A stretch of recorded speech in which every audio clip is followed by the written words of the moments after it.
Unidad 3. Bolsa Mexicana de Valores y otros organismos financieros bursátiles. Presentado por Morales Cuevas Jesús Manuel y su servidor Hernández Campos Claudia. Impartido por el maestro José Antonio Tello Simi, del grupo C8B. Como primer tema tenemos el mercado de valores.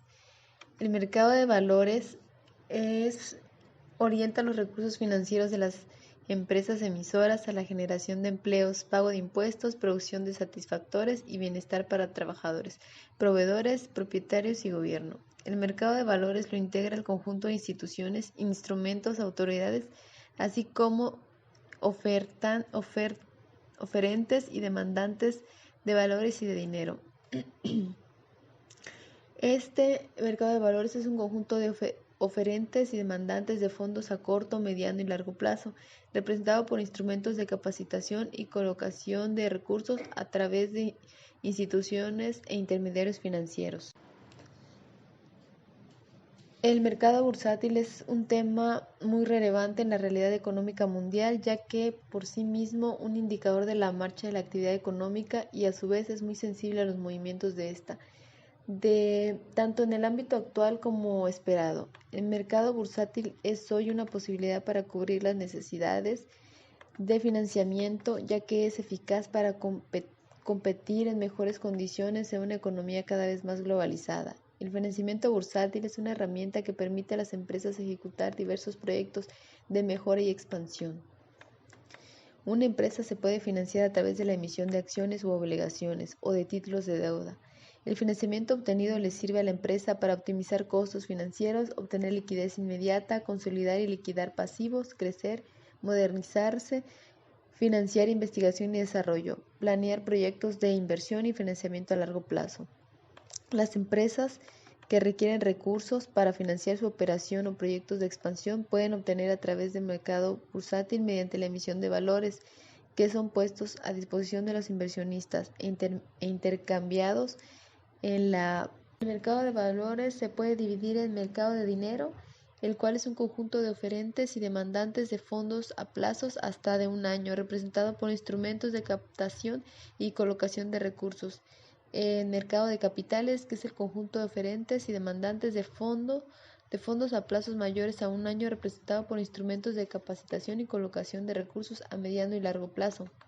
La diferencia básica entre ellos es que el mercado de dinero se opera en valores de corto plazo, mientras que en el mercado de capitales los títulos que se negocian son los de largo plazo. Ahora bien, el conjunto de oferentes y demandantes está representado por personas físicas, personas morales, entidades económicas del sector público y privado, social, mixto y doméstico, entre otros. Instrumentos de deuda a corto plazo. Tenemos los CETES, que son los certificados de la Tesorería de la Federación. Son títulos de crédito al portador en los que se consigna la obligación de su emisor, el gobierno federal, de pagar una suma fija de dinero en una fecha predeterminada. El valor nominal es de 10 pesos amortizables en una sola exhibición al vencimiento del título. El plazo, las emisiones suelen ser a 28, 91, 182 y 364 días, aunque se han realizado emisiones a plazos mayores y tienen la característica de ser valores más líquidos del mercado. El rendimiento se opera a descuento y la garantía son los títulos de menor riesgo, ya que están respaldados por el gobierno federal. Las aceptaciones bancarias son la letra de cambio que emite un banco en respaldo al préstamo que hace una empresa. El banco, para fondearse, coloca la aceptación en el mercado de deuda, gracias a la cual no se respalda en los depósitos del público. El valor nominal es de 100 pesos y el plazo va de 7 a 182 días. El rendimiento se fija con relación a una tasa de referente que puede ser CETES o la tasa de interés interbancaria de equilibrio, pero siempre es un poco mayor porque no cuenta con garantía e implica mayor riesgo que un documento gubernamental. El papel comercial es un pagaré negociable emitido por empresas que participan en el mercado de valores. Su valor nominal es de 100 pesos y el plazo es de 7 a 360 días según las necesidades de financiamiento de la empresa emisora. El rendimiento, al igual que los CETES, este instrumento se compra a descuento respecto de su valor nominal, pero por lo general pagan una sobretasa referente a los CETES o a la TIE. La garantía, en cuanto a la garantía, este título, por ser un pagaré, no ofrece ninguna garantía, por lo que es importante evaluar bien al emisor. Debido a esta característica, el papel comercial ofrece rendimientos mayores y menor liquidez. En cuanto al pagaré con rendimiento liquidable al vencimiento, el instrumento de deuda de mediano plazo, pagaré a mediano plazo es un título de deuda emitido por una sociedad mercantil mexicana con la facultad de contraer pasivos y suscribir títulos de crédito. Su valor nominal es variable, por lo general es de 100 pesos, y el plazo va de 1 a 3 años. El rendimiento a tasa revisable de acuerdo con las condiciones del mercado. El pago de intereses puede ser mensual, trimestral, semestral o anual. La garantía puede ser quirográfica, avalada o con garantía fiduciaria.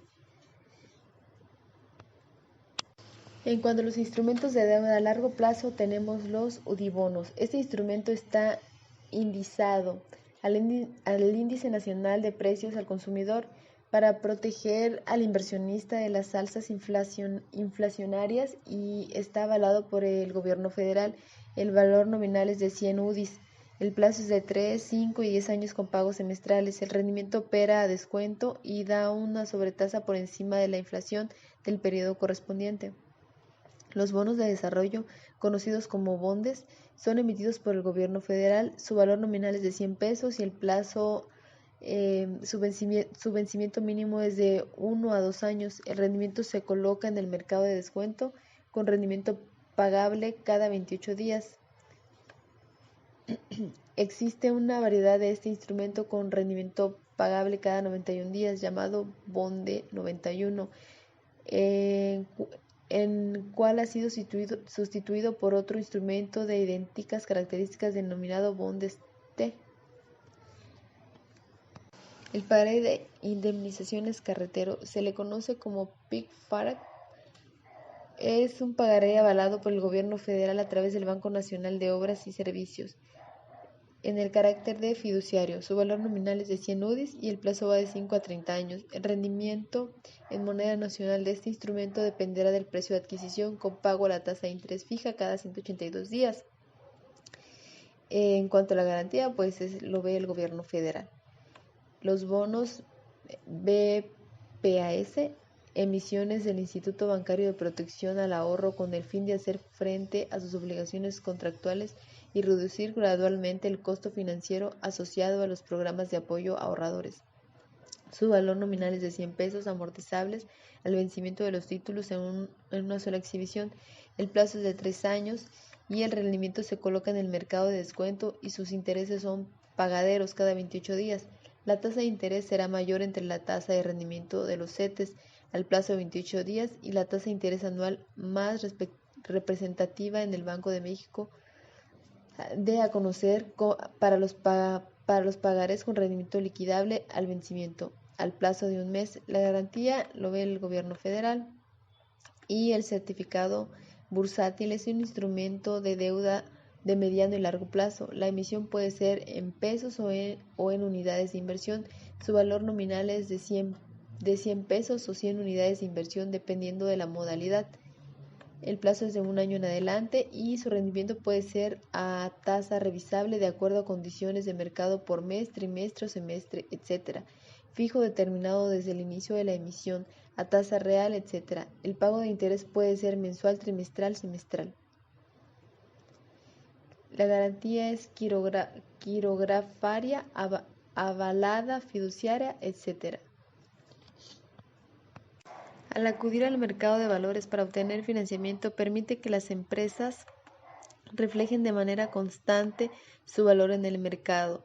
Los títulos tienen liquidez, su gestión es institucional, fortalece la estructura financiera para lograr planes de expansión y modernización de la empresa. Los accionistas pueden diversificar su inversión y con ello su riesgo.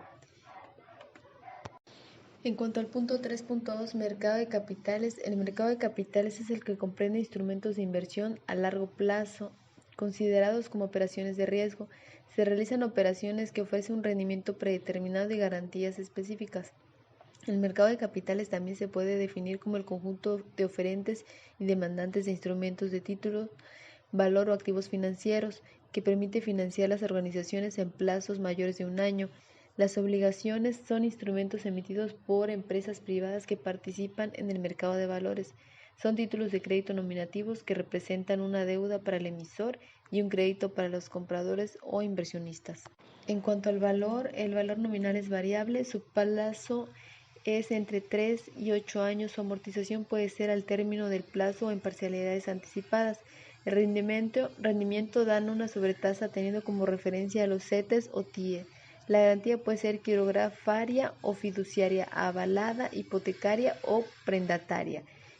Quirografarias en las cuales la garantía es constituida por la firma del emisor, hipotecarias en las cuales la garantía es representada por un bien inmueble, indizadas y o referenciado en las cuales el rendimiento está referido a un índice como es el Índice Nacional de Precios del Consumidor, subordinadas convertibles en las que después de un plazo determinado se puede convertir en acciones. En cuanto a los instrumentos del mercado de dinero, su evaluación y su emisión, tenemos las acciones. Una acción en términos de financieros se define como una parte proporcional del capital social de una empresa. Suele otorgar ciertos derechos a sus propietarios, entre otros.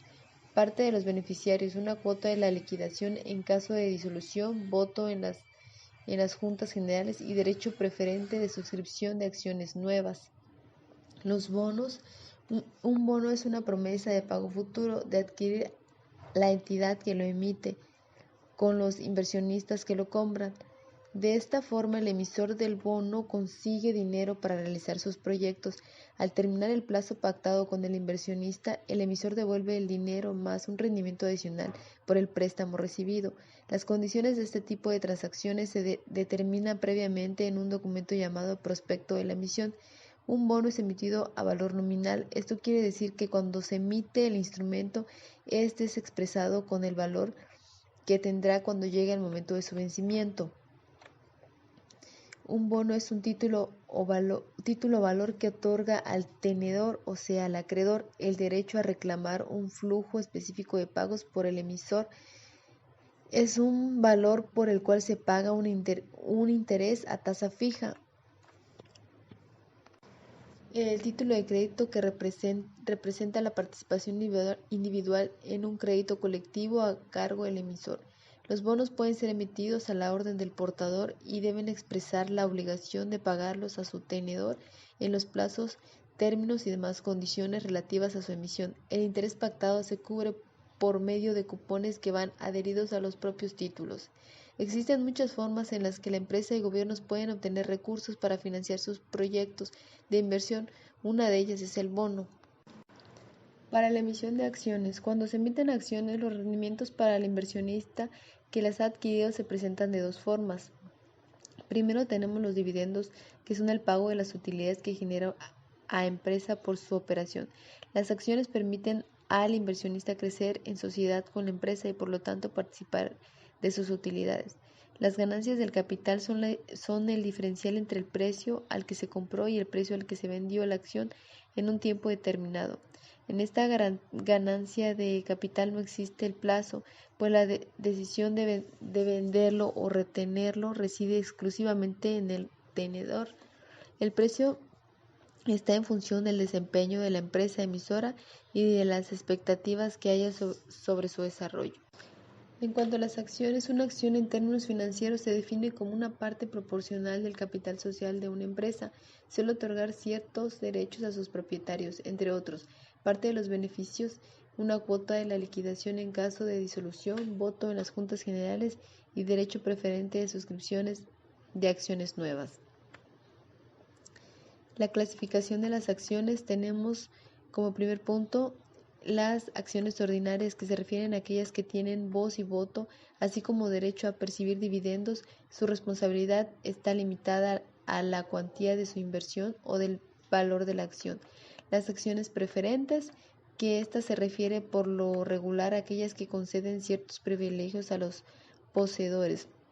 Los poseedores de acciones preferentes preceden a los tenedores de acciones comunes, Por lo regular, las acciones preferentes hacen a los segundos acreedores solo a una tasa de dividendos fija.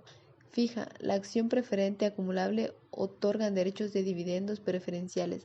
Si no se paga en un año determinado, se tiene que cubrir la deuda en el siguiente. Desde el punto de vista del inversionista, las acciones preferentes se clasifican entre las obligaciones y las acciones ordinarias en términos del binomio riesgo-rendimiento. Las acciones AAA se refieren a los valores que pertenecen a empresas de reconocida solidez y rentabilidad dentro de su historia en un modo de valores, también que se le denominan acciones AAA, por ser las que han obtenido a través de varios años ganancias superiores al promedio en épocas de auge y menores pérdidas que la medida al resistir recesiones, es decir, su rendimiento es atractivo y el riesgo relativamente bajo. Acciones preferentes convertibles se refiere a las acciones que pueden canjearse por acciones ordinarias. Las emisiones de los bonos y obligaciones es similar a la descrita para las acciones y todos estos instrumentos deben ser colocados por un intermediario financiero ante la bolsa de los valores. Estos intermediarios financieros cobran por sus servicios, lo cual incrementa el costo de emisión de acciones, bonos y obligaciones. El mercado de divisas. El mercado de divisas es relativamente joven. Comenzó a formarse en 1970, en el momento en que se establecieron tipos de cambio flotante, aboliendo al tipo fijo establecido en 1944 en Bretton Woods, que tenían como base la onza de oro. El mercado de divisas o mercado cambiario es un mercado que se caracteriza por el libre cambio de divisas, es decir, su objetivo principal es el de facilitar el comercio internacional y la inversión. También se conoce como Forex. El mercado de divisas es único debido al volumen de transacciones, la liquidez extrema del mercado, el gran número de variedad de los intervinientes en el mercado, su dispersión geográfica, el tiempo en que se opera, la variedad de los factores que generan los tipos de cambio y el volumen de divisas que se negocia internacionalmente. En ese espacio físico o virtual se fija el precio de cada moneda denominado tipo de cambio. Dicha cotización depende exclusivamente de la oferta y demanda de los participantes. Cabe precisar que en el mercado cambiario no se negocia solo efectivo, por el contrario, también se comercializan depósitos registrados en instituciones financieras o documentos que otorguen el derecho a cobrar una cantidad de dinero. Por consiguiente, tenemos los instrumentos más comunes del mercado de divisas, los cuales son las operaciones al contado de divisas, que son la compra-venta de divisas en las que el tiempo que transcurre no supera más de 2 días hábiles. Las operaciones a plazos de divisas son operaciones de compra-venta de divisas en las que la cantidad y el precio de divisas se fijan en el momento de la contratación, pero la entrega de las mismas se realiza en un momento fijado en el contrato. Las operaciones a plazo representan el 70% del total de las operaciones realizadas. Y los derivados financieros, de ellas existen 5, que son las operaciones financieras de divisa, contrato que da el derecho a intercambiar una divisa por otra tasa determinada en una fecha concreta, futuros de divisas, que es un intercambio de divisas en una fecha determinada bajo una tasa ya acordada, contrato no negociado de divisas, un contrato generalmente negociado transterritorialmente que se liquida tras la base de distintas monedas.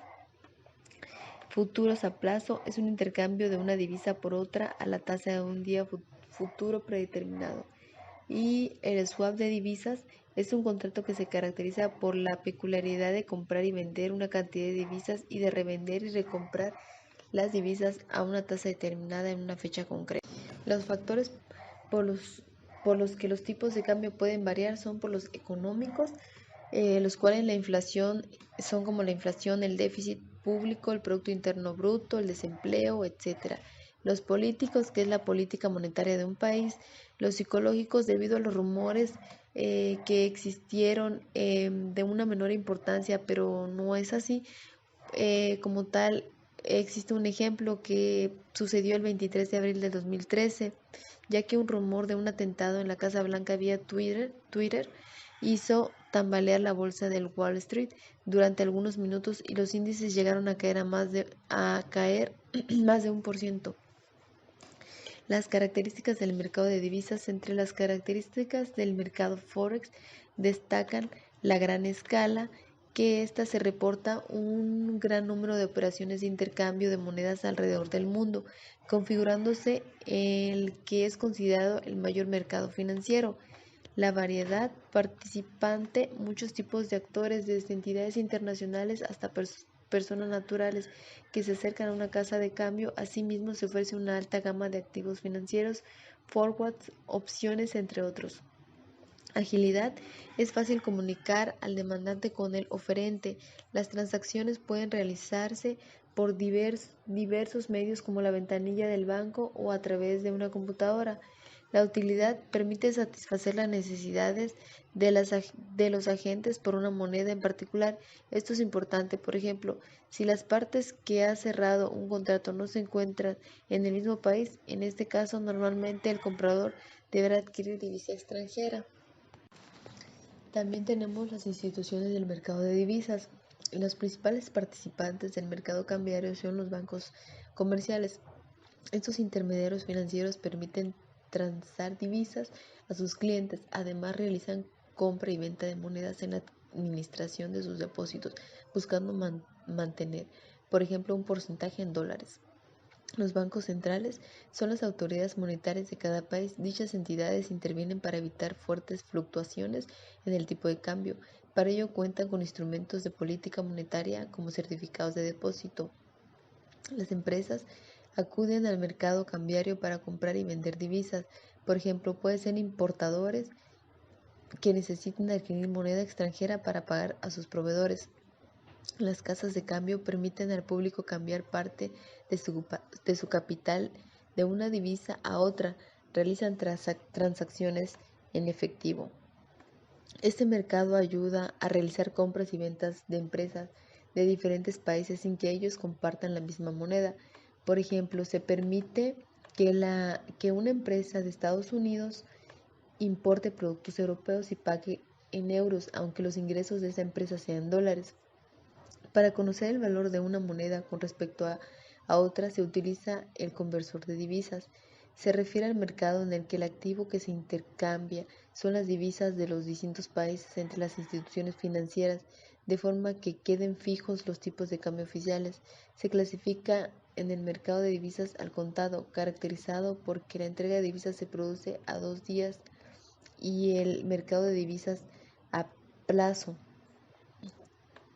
es aquel que se caracteriza porque compra-venta de divisas se materializará en un futuro. Mercado de derivados. En el terreno financiero, el mercado de derivados es uno de los instrumentos más atractivos para generar ganancias. Entender su mecanismo y las oportunidades que representa nos abre un portal de grandes beneficios. Es importante saber que el conjunto de instrumentos financieros, cuya principal característica es que su precio varía dependiendo del precio de otro bien, a esto se le conoce como un producto derivado, y que de esto surge lo que conocemos como el mercado de derivados. Ahora bien, el mercado de derivados es un instrumento financiero que asegura el precio futuro de la compra o venta de un bien. Esto con el objetivo de prevenir las posibles variaciones al alza o a la baja de precios que se genere sobre ese producto. A su vez, el objetivo principal de los derivados es ofrecer diferentes herramientas para administrar, controlar los riesgos del mercado y brindar certidumbre y control de riesgos financieros que suelen enfrentar las empresas. Hablando de historia, en Chicago en el año 1973 se creó el primer contrato que permitía asegurar un tipo de cambio por una fecha futura. Ahí fue el nacimiento del derivado financiero. A este le siguieron a otros derivados que en la actualidad permiten la compraventa de activos financieros, tales como acciones, los bonos, índices, el tipo de interés, entre otros, en un momento posterior a la fecha del acuerdo. Entonces, Los productos derivados sirven para trasladar el riesgo de unos agentes que desean venderlo a otros que quieren adquirirlo, lo que permite usarlos con finalidades distintas.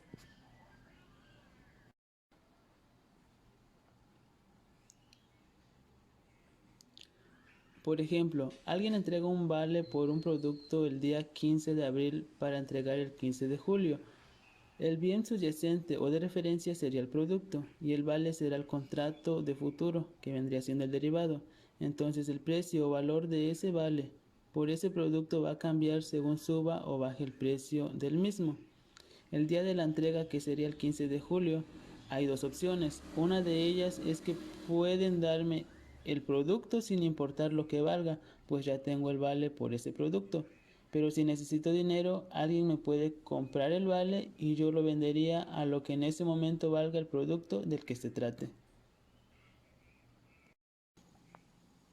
Es importante destacar que la característica principal de este producto financiero es que se encuentra vinculado al valor de un activo, por ejemplo, el precio del oro, del petróleo o de acciones, los índices bursátiles, la tasa de interés, valores de renta fija, entre otros.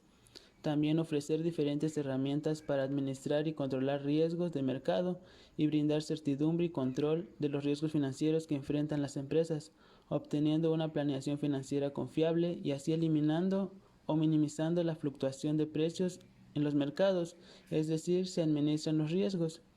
Entonces, en ese sentido, un punto a favor del mercado de derivados es que es posible tomar posiciones de venta sobre estos contratos, lo que permite tener beneficios aun cuando los precios o valores de sus activos caen, y de esta forma los derivados permitirán cubrirte y asumir los riesgos debido a que se pactan ciertas condiciones, como los precios y fechas de vencimiento desde el momento de su adquisición.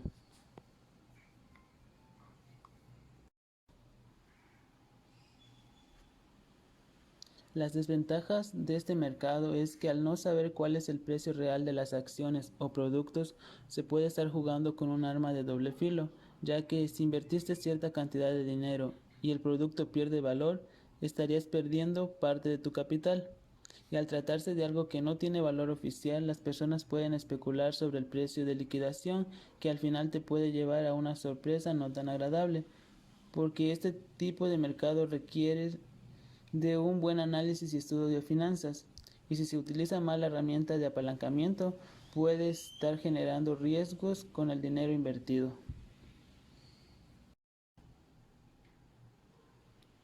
Mercados especializados. Un mercado nicho es un segmento de un mercado definido y susceptible de ser explotado. Por definición, entonces, es una empresa que se centra en un mercado nicho, satisface una necesidad de un producto o servicio que los proveedores mayoritarios no satisfacen. Un mercado nicho puede contemplarse como un grupo claramente definido de clientes potenciales. A pesar del aumento constante de su presencia en los estantes de los supermercados de todo el mundo, se ha considerado desde hace largo tiempo que la agricultura orgánica está dirigida a un mercado nicho que constituye un 2% de las ventas al por menor de alimentos en todo el mundo.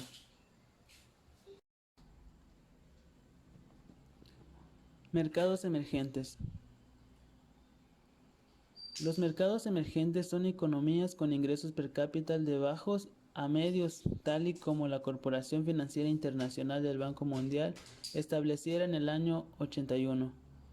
El término mercados emergentes se utiliza para referirse a países que se encuentran en varias etapas de desarrollo, con bajos ingresos, también conocidos como tercer mundo.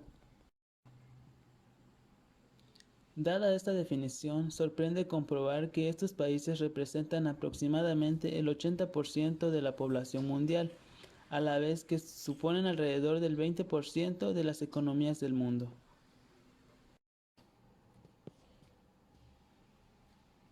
Entre las características que definen a este tipo de naciones destacan la diversidad de tamaño y población con que cuentan, los avances y reformas a que se están sometiendo, generalmente orientados a programas de desarrollo y de reforma económica, la velocidad de crecimiento de sus economías y su estado de transición mediante el que están transformando su economía de cerrada a abierta.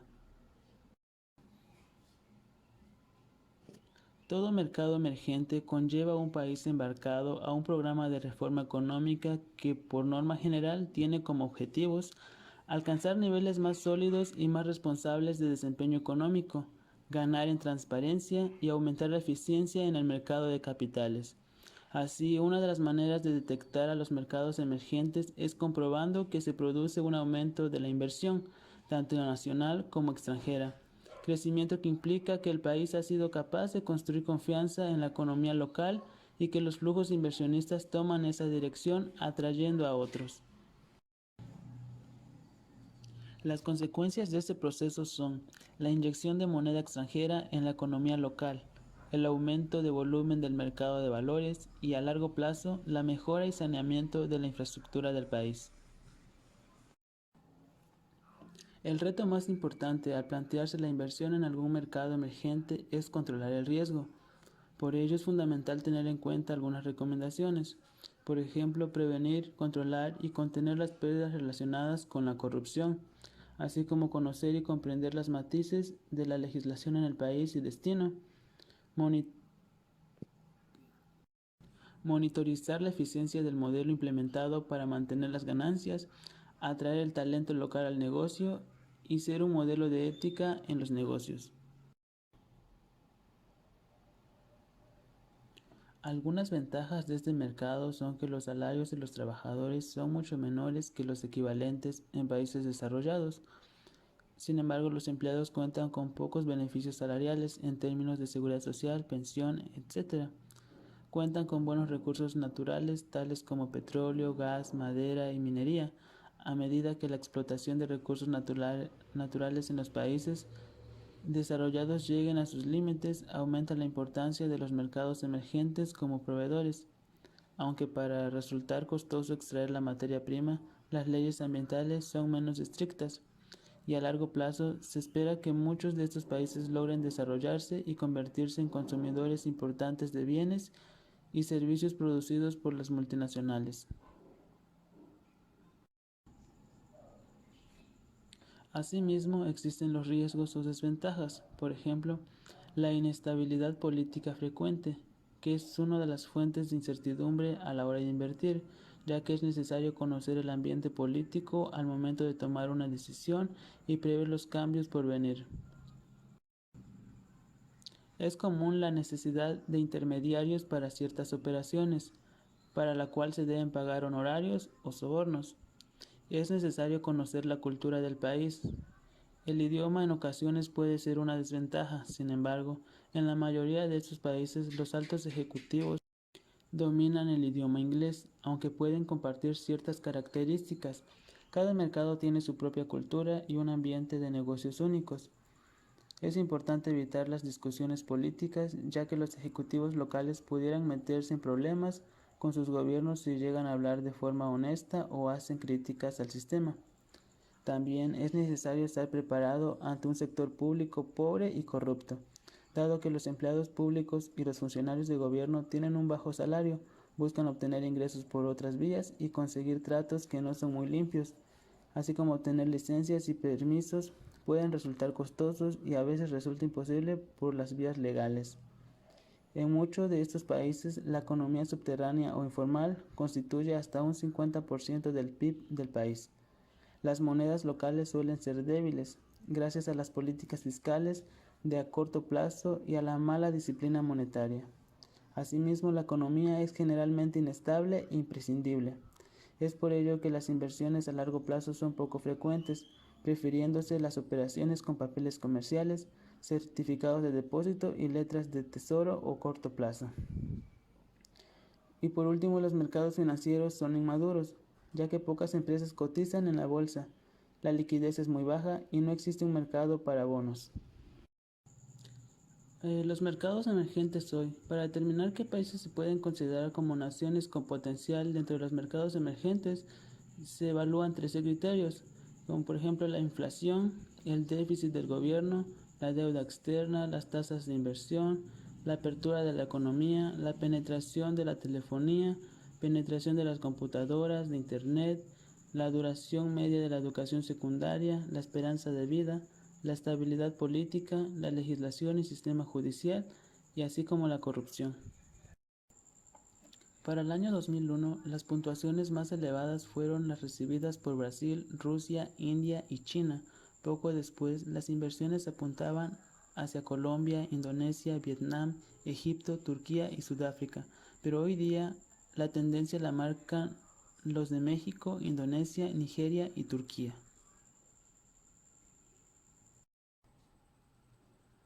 A pesar de que cuentan con los mismos riesgos que otras economías emergentes, planteando desafíos similares a la inversión, estos países tienen un gran potencial del que pueden destacar México por sus recursos naturales, en especial el petróleo, ya que su situación privilegiada en el continente americano y su potencial de crecimiento son las principales fortalezas de esta alternativa.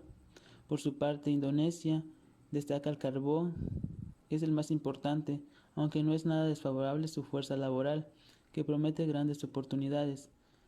En su caso de Nigeria, además de culminar la lista de las economías africanas, siendo la más potente, destaca por la capitalización de sus bancos y su apertura a la inversión extranjera. Por supuesto, los recursos naturales son otro de sus puntos fuertes. Turquía es por su ubicación, es el principal atractivo para los inversores, aunque la buena preparación y el talento de su población joven y su rápido índice de crecimiento aumenta las razones para apostar por este país emergente. Sociedades de inversión. Las sociedades de inversión, mejor conocidas como fondos, son la forma más accesible para que los pequeños y medianos inversionistas puedan beneficiarse del ahorro e instrumentos bursátiles. El inversionista compra acciones de estas sociedades cuyo rendimiento está determinado por las diferencias entre el precio de compra y el de venta de sus acciones. Sin embargo, los recursos aportados por los inversionistas son aplicados por los fondos a los de la compra de una canasta de instrumentos del mercado de valores, procurando la diversificación de riesgos. Sin embargo, estas instituciones forman carteras de valores o portafolios de inversión con los recursos que captan del público inversionista. Esta sección de estos valores se basa en el criterio de diversificación de riesgos. Al adquirir las acciones representativas del capital de estas sociedades, el inversionista obtiene ventajas tales como la diversificación de sus inversiones, el principio fundamental para disminuir el riesgo y la posibilidad de participar del mercado de valores en condiciones favorables sin importar el monto de los recursos aportados. Fundamento legal. La estructura jurídica de las sociedades de inversión se incorporó por primera vez en México en la ley que establece el régimen de las sociedades de inversión de diciembre de 1950, que fue sucedida por la Ley de Sociedades de Inversión, promulgada en diciembre de 1954, de existencia efímera ya que fue abrogada por la Ley de Sociedades de Inversión en diciembre de 1955. Posteriormente, la ley fue abrogada nuevamente en el 1985 y reformada en 1986, en 1989, en 1992, en 1993 y 1995. En el mes de junio del 2001 fue publicado en el Diario Oficial de la Federación una nueva ley de sociedades de inversión, misma que entró en vigor el 5 de diciembre de ese año. Los objetivos de las sociedades de inversión son el fortalecimiento y descentralización del mercado de valores, el acceso del pequeño y mediano inversionista a dicho mercado, la diversificación de capital, la contribución al financiamiento de la actividad productiva del país y la protección de los intereses del público inversionista. Las sociedades de inversión cumplen varias funciones importantes para el conjunto de la actividad económica del país, entre las que se pueden destacar fomentar el ahorro interno al ofrecer más opciones de inversión atractivas para los ahorradores nacionales, contribuir a captar ahorro externo como complemento del interno al permitir la compra de acciones de sociedades de inversión a inversionistas extranjeros, participar en el financiamiento de la planta productiva al canalizar recursos de los inversionistas a la compra de acciones y títulos de deuda emitidos por las empresas y gobierno y con el que financian proyectos de modernización y ampliación, así como fortalecer el mercado de valores al facilitar la presencia de un mayor número de participantes y propiciar la democratización del capital al diversificar su propiedad accionaria entre varios inversionistas. De acuerdo a la Ley de Sociedades de Inversión, existen sociedades de inversión en instrumentos de deuda, sociedades de inversión de renta variable, sociedades de inversión de capitales, sociedades de inversión de objeto limitado, que a continuación les comentaré algo sobre ellas. De las sociedades de inversión en instrumentos de deuda. Estas sociedades solo pueden invertir en instrumentos de deuda y cuya utilidad y pérdida neta se asigna diariamente entre los accionistas. Las primeras de estas sociedades iniciaron su operación a finales de 1983 y se constituyeron en fondos de mercado de dinero. Los posibles adquirientes para este tipo de sociedades de inversión para personas físicas son los siguientes. Son personas morales mexicanas o extranjeras, instituciones de crédito, fideicomisos cuyos fideicomisarios sean personas morales, las entidades extranjeras, agrupaciones de personas morales extranjeras, las dependencias y entidades de la Administración Pública Federal y de los estados, los municipios, fondos de ahorro y pensiones, instituciones de seguros y fianzas, uniones de crédito y las arrendadoras. Algunas características de estas instituciones son que representan un instrumento de inversión a bajo riesgo, con atractivos rendimientos y con liquidez. Además que captan recursos adicionales para financiar instrumentos del mercado de dinero y de capitales. Por su naturaleza, las emisiones adquiridas son tomadas hasta el vencimiento, con las alzas de tasas de interés. Al ajustarse los precios de mercado de los instrumentos de inversión, el precio de la sociedad puede disminuir ajustando al alza de los nuevos rendimientos, así como la reinversión automática, la evaluación constante de sus activos. Ahora, de las sociedades de inversión de renta variable, esas fueron las primeras en aparecer en el país y sus activos se invierten en valores de renta variable e instrumentos de deuda, y se pueden invertir personas físicas y personas morales. Aquí el inversionista obtiene una ganancia de capital que consiste en la diferencia entre el precio de venta y el precio de compra, y esa ganancia es exenta de impuestos para las personas físicas y es acumulable para las personas morales. Estas sociedades, al igual que los instrumentos de deuda, se categorizan en que pueden ser indizadas, con el objetivo principal es replicar o imitar los rendimientos de algún índice como el IPC de la Bolsa Mexicana de Valores. Puede ser de largo plazo, cuando se invierten como mínimo el 60% de sus activos en valores de renta variable, cuya rotación anual de cartera no puede ser superior al 80%. Esto permite que el documento sea mantenido por un periodo más largo para incrementar el rendimiento. También de la pequeña y mediana empresa, los que invierten por lo menos 60% de sus activos totales en acciones de empresas con potencial de crecimiento. Las sectoriales, que invierten al menos 60% de sus activos totales en valores de empresas de un sector específico. Las regionales, que invierten al menos 60% de sus activos totales en acciones de empresas localizadas en una región en particular. Las que son balanceadas, que deben invertir en una mezcla equilibrada de instrumentos de renta variable y de deuda, por ejemplo, entre 60% y 30% de renta variable y el resto es en deuda. La preponderantemente en deuda, que estas deben invertir en una mezcla de instrumentos de renta variable entre 10% y 30% y de deuda. Y por último están las agresivas, que no tienen máximos ni mínimos por tipo de instrumento, ya que su estrategia está enfocada a utilizar los movimientos del mercado, ya sea las altas, las bajas y la lateralidad, para generar rendimientos. Se dice agresiva pues tienen que estar atentas a los movimientos del mercado. Sociedades de inversión de capitales. Estas sociedades de inversión operan con activos objeto de inversión cuyo origen corresponde a acciones, obligaciones y bonos a cargo de empresas que promueva la propia sociedad de inversión y que requieran recursos a mediano y largo plazo. El desempeño financiero de las empresas promovidas influye en el rendimiento de sus instrumentos debido a que la inversión se realiza en el capital de la empresa. El plazo de las inversiones de capitales por lo general es a largo plazo, de un año en adelante. Las sociedades de inversión de capitales invierten sus recursos de manera temporal en empresas que por sus características particulares presentan viabilidad financiera e importante capacidad de desarrollo productivo que derivan de un retorno sobre el capital invertido de la CINCA.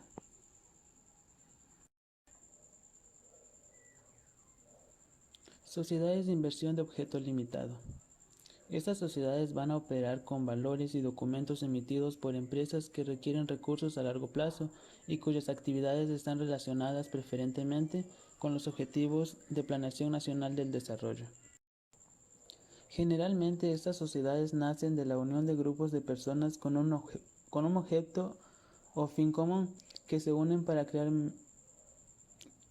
medios de financiamiento e inversiones que beneficien su actividad productiva mediante el otorgamiento de préstamos o créditos a cargo de los socios o la emisión de valores representativos de una deuda. Ahora bien, ¿qué son los activos objeto de inversión? Bueno, pues estos pueden ser los valores, los títulos, documentos a los que les resulte aplicable el régimen de la Ley del Mercado de Valores inscritos en el Registro Nacional o listado en el Sistema Internacional de Cotización, así como también pueden ser los recursos en efectivo, los bienes, derechos y créditos, entre otros. Ahora bien, ¿qué información deben dar a conocer la sociedad de inversión al público inversionista? Bueno, estos pueden ser los datos generales, la política de venta de sus acciones y límite máximo de tendencia por inversionista, forma de liquidación de compra y venta de acciones, las políticas detalladas de inversión, la liquidez, la sección y diversificación de los activos, la información sobre los riesgos que puedan derivarse de la cartera de la sociedad, el sistema de evaluación de sus acciones, los límites de compra que puedan existir, así como la obligación de recomprar las acciones de un inversionista, en qué circunstancias y en qué plazo.